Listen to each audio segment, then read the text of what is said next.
الحمد لله رب العالمين، والصلاة والسلام على سيد المرسلين سيد الأولين والآخرين، سيدنا ونبينا وحبيبنا وإمامنا وقدوتنا ومولانا محمد وعلى آله وصحبه أجمعين، ومن تبعهم بإحسان ودعا بدعوتهم إلى يوم الدين. أما بعد، أعوذ بالله من الشيطان الرجيم.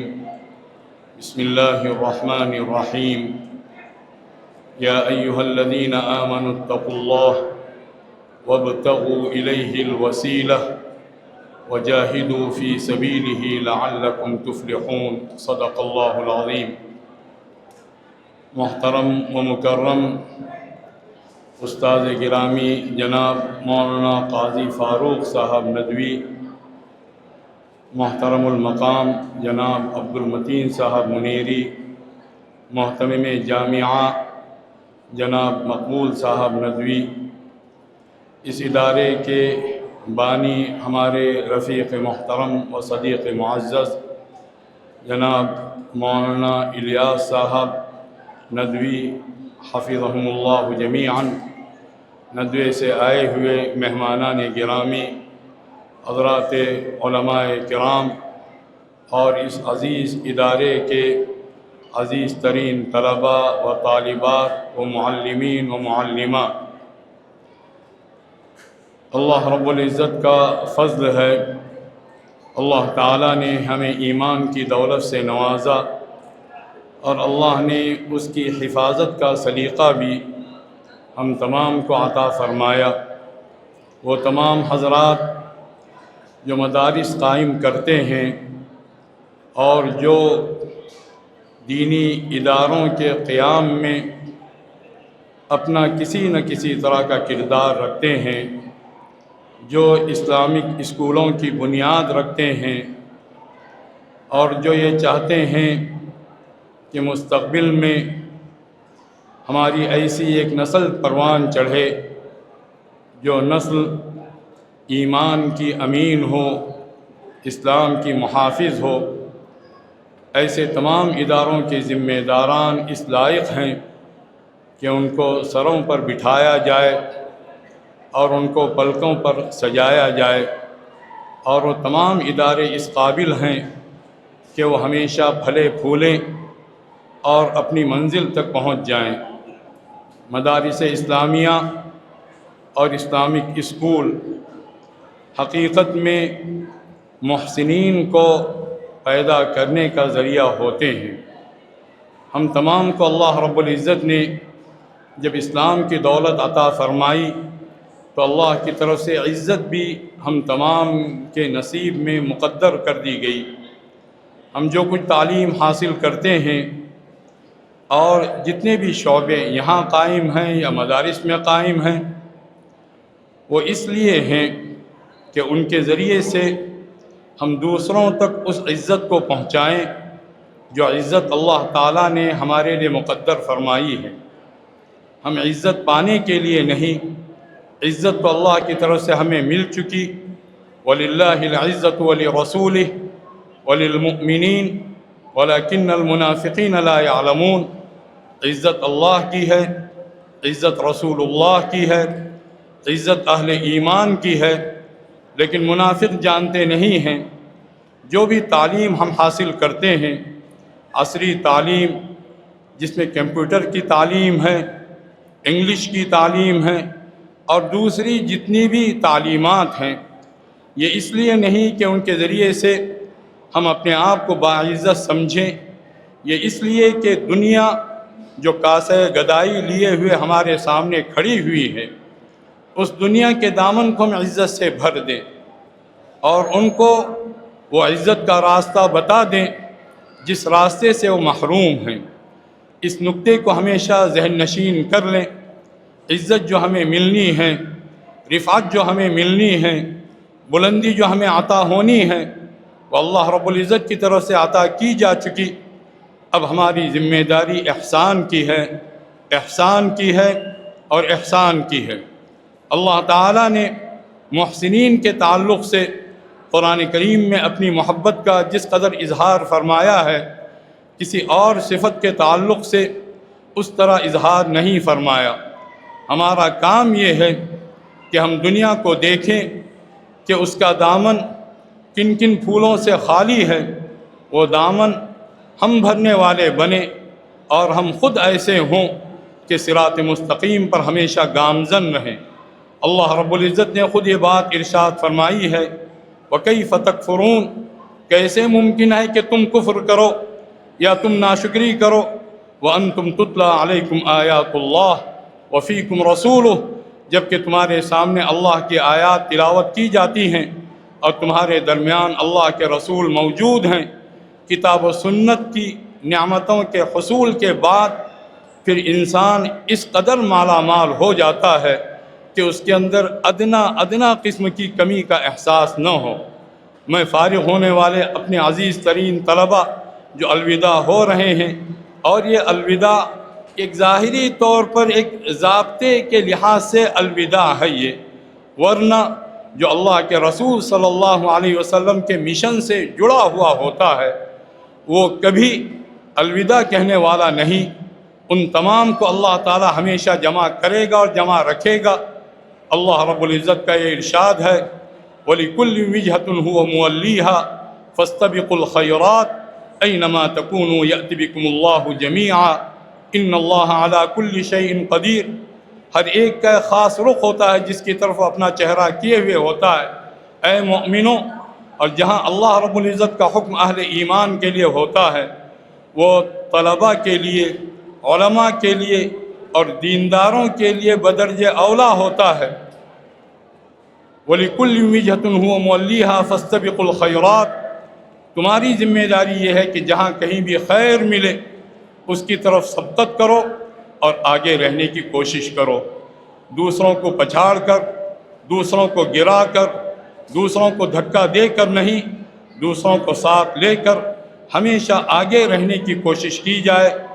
جو اس طرح کی صاف ستھری زندگی بسر کرے گا، اللہ کا وعدہ یہ ہے، اینما تکونوا یأتی بکم اللہ جمیعا، تم جہاں کہیں بھی رہو گے اللہ تم تمام کو جمع کر دے گا۔ اور جو اصحاب خیر ہوتے ہیں ان کے لیے کسی قسم کی محرومی نہیں ہے، وہ ہمیشہ پانے والے، پاتے رہنے والے اور ہمیشہ دینے والے بنیں گے۔ جو اللہ تعالیٰ کا حکم ہے، جو آیت ہم نے تلاوت کی، اس آیت کو اپنے لیے وظیفہ زندگی بنائیں۔ یا ایھا الذین آمنوا اتقوا اللہ، اے لوگو جو ایمان لائے ہو اللہ سے ڈرتے رہو۔ ایمان کے بعد میں سب سے مبارک ترین نعمت تقوی کی نعمت ہے۔ وابتغوا الیہ الوسیلہ، اور اللہ تک پہنچنے کا جو بھی ذریعہ تمہیں میسر ہے اور جہاں کہیں میسر ہو سکتا ہے اس کی چاہت رکھو اور اسے عزیز رکھو، اور اس کے بعد وہ ذرائع اگر تمہیں حاصل ہو جائیں، اور اللہ تعالیٰ نے وہ ذرائع ہم تمام کو دیے ہیں، اور یہ پورا ادارہ یہ خود ابتغاء الوسیلہ الی اللہ سبحانہ وتعالی ہے، اللہ تک پہنچنے کا ایک بہت بڑا ذریعہ۔ اس کے بعد ہماری زندگی جد و جہد کی ہونی چاہیے۔ وجاہدوا فی سبیلی، اس کے راستے میں جو کچھ تم سے بن پڑے وہ تم کرتے رہو، یہاں تک کہ اس کوشش کا حق ادا کرنے کی کوشش کرو۔ وجاہدوا فی اللہ حق جہادہ هو اجتباکم وما جعل علیکم فی الدین من حرج، اور اس آیت میں کہا گیا لعلکم تفلحون، تاکہ تمہیں فلاح ملے۔ ہم میں سے ہر ایک اس کا عزم کر لے، اور اسی خلاصے پر اپنی بات مکمل کریں گے۔ ہر ایک اس کا عزم کر لے کہ ہم اپنی ذاتی زندگی کے لحاظ سے، اپنے گھرانے کے لحاظ سے، اپنے معاشرے کے لحاظ سے، اپنے ماحول کے لحاظ سے، اپنے اسکولوں کے لحاظ سے، اپنے کلاس روم کے لحاظ سے، اور اپنے کمروں کے لحاظ سے، اپنے علاقوں کے لحاظ سے ہم 4 بنیادوں کو انشاءاللہ قائم رکھیں گے اور اس پر مرتے دم تک قائم رہیں گے۔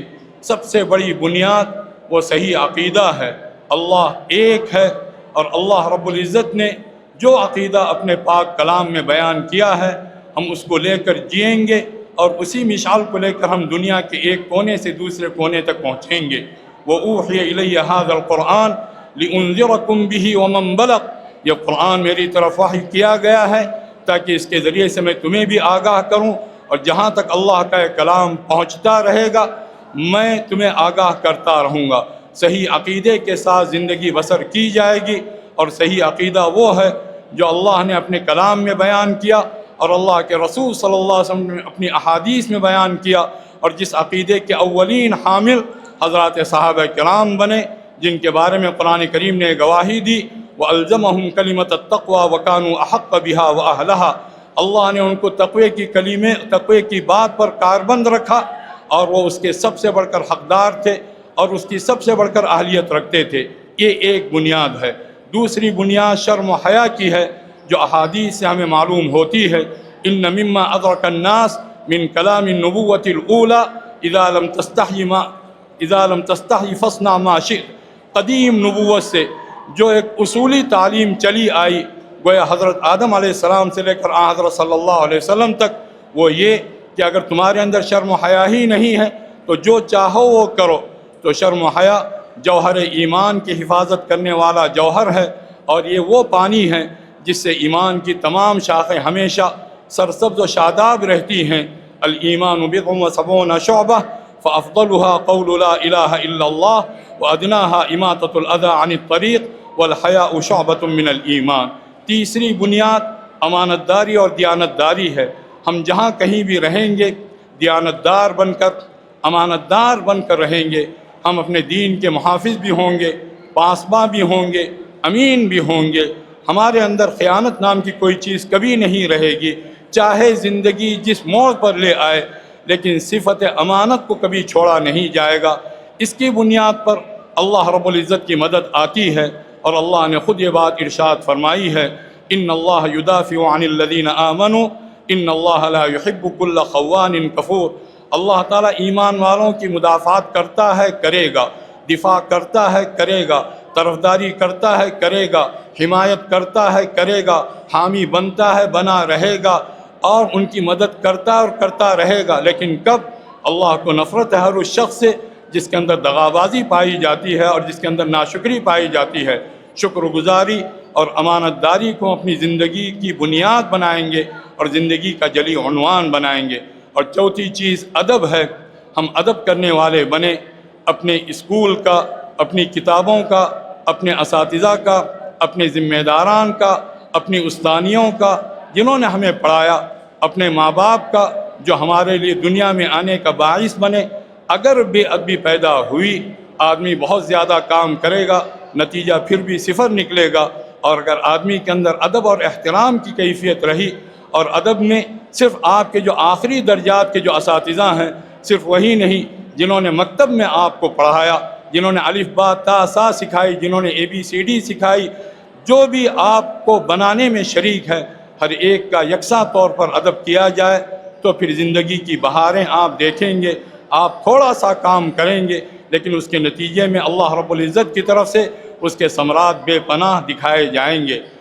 اللہ تعالیٰ نے اس آیت میں وہ بات ارشاد فرمائی ہے، فَلْيَحْذَرِ الَّذِينَ يُخَالِفُونَ عَنْ أَمْرِهِ أَن تُصِيبَهُمْ فِتْنَةٌ أَوْ يُصِيبَهُمْ عَذَابٌ أَلِيمٌ۔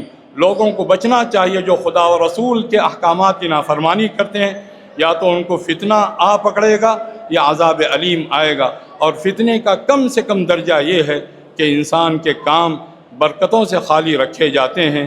آدمی ادب والا، احترام والا، صرف ٹیچر کلاس میں آ جائے تو یس سر، وہ ادب نہیں، سامنے بھی ادب، پیچھے بھی ادب، جہاں کہیں وہ ملے ان کا ادب۔ اس انداز سے اگر ہم زندگی بسر کریں گے، ان بنیادوں کو ہم اپنی ذات پر سب سے پہلے نافذ کریں گے، صحیح عقیدے کی بنیاد، شرم و حیا کی بنیاد، امانت اور دیانت کی بنیاد اور ادب کی بنیاد، تو ہماری زندگی انشاءاللہ بنے گی، ہم حقیقی معنوں میں محسن ہوں گے۔ اور جب انسان محسن بنے گا، اللہ کی معیت اسے ہمیشہ حاصل ہوگی۔ والذین جاہدوا فینا لنہدینہم سبلنا وان اللہ لمع المحسنین۔ جو لوگ ہمارے راستے میں اپنی جان کھپاتے ہیں، میں دعا کرتا ہوں اپنے لیے بھی کہ اللہ تعالیٰ اپنی ذات کے لیے، اپنی دین کے لیے، اپنی شریعت کے لیے، اپنی کتاب کے لیے، اپنے رسول کے لیے، آپ کی سیرت و سنت کے لیے مجھے بھی اور تمام حضرات کو، اس ادارے میں پڑھنے والے، پڑھانے والے، پڑھنے والیاں، پڑھانے والیاں، اور جتنے بھی حضرات ہیں، اور قریب میں جو مبارک ترین ادارہ ہے جامعہ اسلامیہ، اور جہاں کہیں بھی اللہ کے دین کی خدمت ہوتی ہے، اللہ تعالیٰ ان تمام اداروں کو قبول کرے اور ان کو اسی صفت احسان سے متصف کرے جس کے نتیجے میں اللہ کا ایک راستہ نہیں، اللہ کے تمام راستے کھول دیے جاتے ہیں۔ وَإِنَّ اللَّهَ لَمَعَ الْمُحْسِنِينَ، اللہ تعالیٰ محسنین کے ساتھ ہے۔ اللہ تعالیٰ وہ صفت احسان ہم تمام کو عطا فرمائے۔ ہم کسی کو دیکھیں، پہلا خیال، درمیانی خیال، آخری خیال یہی آئے کہ میرا اپنا بھائی ہے، میرے جگر کا ٹکڑا ہے، میں اسے کتنا فائدہ پہنچا سکتا ہوں۔ فائدہ لینے کو بھول جائیے، فائدہ پہنچانے کو اپنی زندگی کا ایک وظیفہ بنائیے۔ وہ احسانی زندگی اللہ تعالی ہم تمام کو نصیب فرمائے۔ میں یہاں آنے کو اپنے لیے سعادت سمجھتا ہوں، اور اپنے محترم دوست اور رفیق جناب مولانا الیاس صاحب کو بہت دل کی گہرائیوں سے مبارکباد پیش کرتا ہوں۔ جو باغ انہوں نے لگایا، اور ان کے ساتھ ان کے بہت سارے رفقات تھے، بہت سارے کچھ دنیا سے چلے گئے، بہت سارے موجود ہیں جو دنیا سے جا چکے۔ اللہ تعالیٰ ان کو کروڑ کروڑ جنت نصیب فرمائے۔ جو دنیا میں موجود ہیں اللہ تعالیٰ ان کی عمروں میں اور کاموں میں برکت نصیب فرمائے، اور اللہ تعالیٰ اس ادارے کو، جامعہ اسلامیہ کو، اور تمام دینی اداروں کو، معاہد کو، مراکز کو، جمعیات کو، جماعات کو، تحریکات کو اللہ تعالیٰ بے پناہ قبول فرمائے، رکاوٹوں کو دور فرمائے، ہر طرح کے نقائص کی تلافی فرمائے، اور اللہ رب العزت بے حساب مبارک فرمائے۔ وآخر دعوانا ان الحمد للہ رب العالمین۔